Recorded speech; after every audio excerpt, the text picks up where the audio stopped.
las empresas involucradas no son pequeñas pymes o personas que han tenido dificultades, son Loma Negra, Celulosa, Techint, Bridas, las empresas del grupo Macri, en fin, todas esas grandes empresas que avisan en los diarios, todas están involucradas,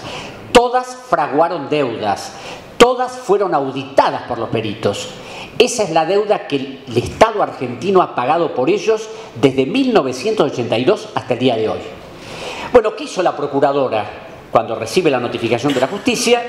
Porque primero el juez se había negado a la intervención, hubo que ir a la Cámara de Apelaciones, hasta que finalmente la Cámara dijo que el procurador tenía que intervenir. La procuradora se presentó desistiendo del juicio, diciendo que ella no iba a intervenir, que no tenía facultades para hacerlo, y aquí se terminaron las cosas, porque por vía de apelación ahí se terminó. Es decir, esto tiene que ver además con el secretismo que impera en todas las negociaciones internacionales,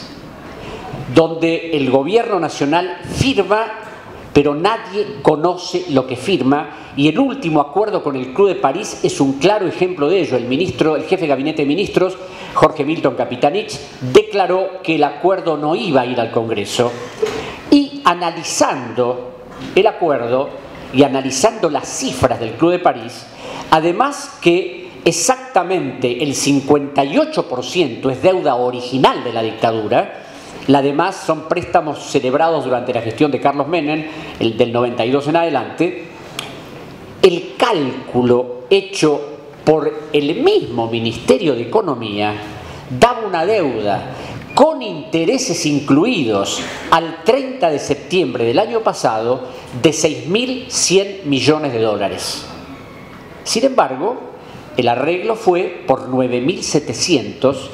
que es el aumento de septiembre del año pasado a hoy, el 50% más de lo que se acordó pagar.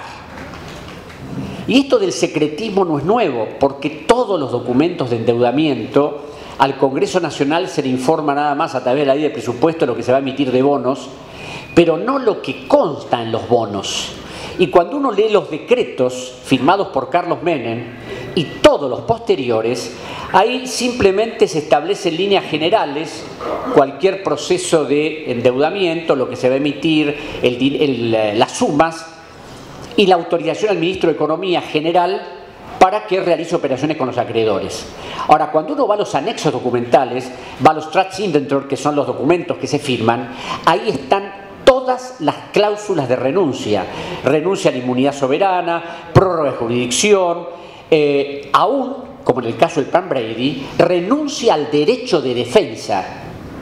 Renuncia al derecho de defensa, el derecho que cualquier delincuente tiene en caso de ser aún sorprendido en caso de flagrante delito. Una nación soberana como la Argentina no lo tiene. Entonces, claro, hemos llegado a una situación donde después de un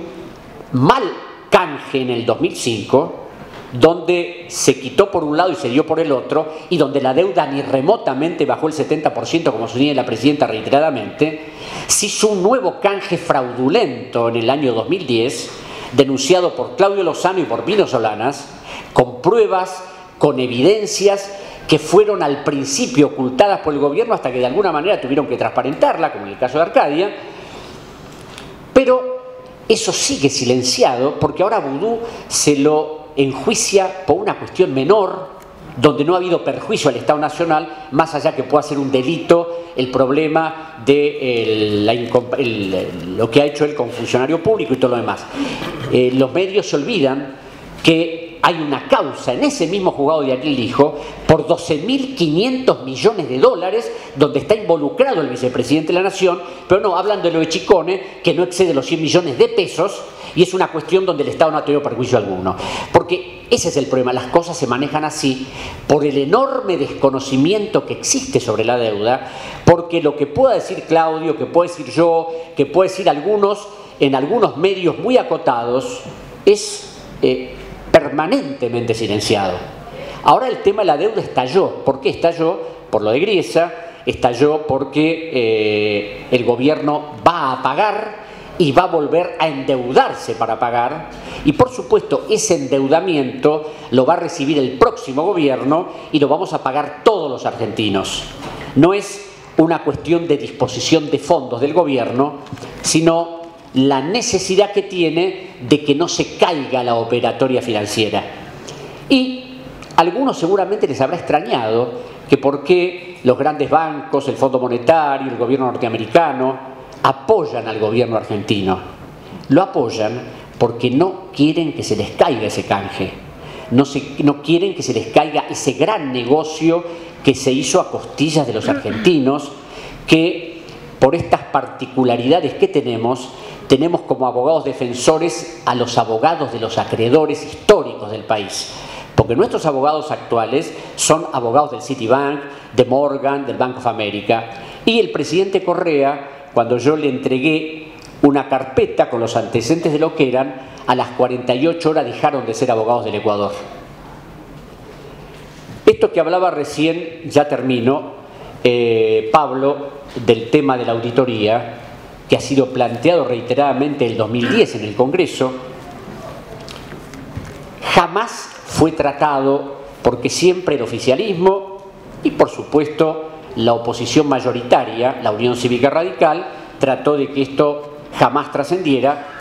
Y cuando a veces me preguntan el por qué, siempre digo lo mismo, porque lamentablemente el Partido Justicialista y la Unión Cívica Radical son los cómplices de todos los procesos de reestructuración producidos desde 1983 hasta el último. No solo porque aprobaron todas las negociaciones fraudulentas, sino porque además de ello se manifestaron públicamente que había que reconocer esta deuda. El presidente Correa, cuando asumió en el 2007, dijo: voy a pagar, pero primero quiero saber lo que pago. Y la auditoría demostró que la deuda ecuatoriana era un fraude igual que la argentina, pero además a mí personalmente me sirvió porque los procesos fueron iguales: deuda original de la dictadura, estatización de la deuda privada en el 82, Plan Brady en el 92, mega canje de títulos en el año 2000, y porque además los abogados, los contratos, todo era exactamente igual. Entonces Correa, que lamentablemente no tuvo el apoyo de ningún país latinoamericano,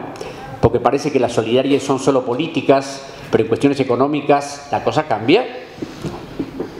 y ante el tamaño del Ecuador y sus dificultades, le dijo a los acreedores: señores, yo no tendría que pagarles nada, pero bueno, voy a pagarles el 30% al contado y ni un centavo más. Es muy simple: si aceptan, maravilloso, y si no aceptan, ejecútennos en los tribunales de Estados Unidos, que vamos a saber defendernos. Todos los acreedores aceptaron. ¿Pero por qué aceptaron?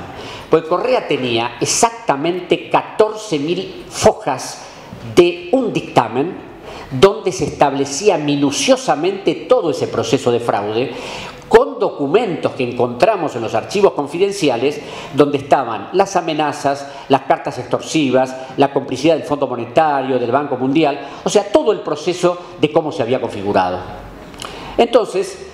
esto que plantea Pablo y Vera, esto de plantear una auditoría, de hacer un movimiento para que tengamos conciencia de lo que significa la deuda, que son varios hospitales por mes, escuelas, viviendas, y no esa transferencia de 11.000 millones de dólares todos los años, más otros 10.000 y 11.000 de endeudamiento, porque no podemos pagar todo, que se corte definitivamente. Muchas gracias.